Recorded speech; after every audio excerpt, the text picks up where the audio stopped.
बिस्मिल्लाहिर्रहमानिर्रहीम।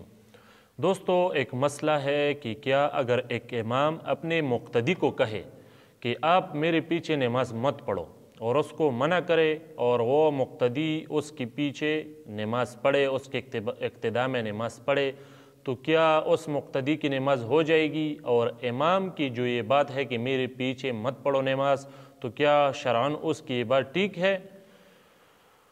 उसका जवाब दे देता हूँ दोस्तों। वो जो मुक्तदी है उसकी नमाज बिल्कुल इस इमाम के इक्तिदा में उसकी नमाज, उस मुक्तदी की नमाज बिल्कुल हो जाएगी, बिला कराहत जायज़ है, कोई मसला नहीं है, उसकी नमाज बिल्कुल सही है। और अपनी नमाज के लिए उस इमाम की हुक्म की कोई ज़रूरत नहीं है, उसकी इजाज़त की कोई ज़रूरत नहीं है। बिला इजाज़त, बिला हुक्म उसके पीछे, उसके इक्तिदा में आप नमाज पढ़ सकते हो।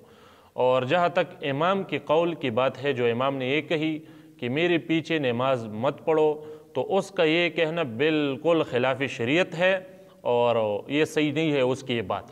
तो ये मसला रद्दुल मुख्तार में अल्लामा शामी रहमतुल्लाह ने जिल्द अव्वल सफ़हा नंबर 394 में ज़िक्र किया है, जो शुरूत सलात वाला बाब है, तो उसमें ये मसला ज़िक्र है। उम्मीद है आपकी तशफ़ी हो गई होगी। वस्सलाम।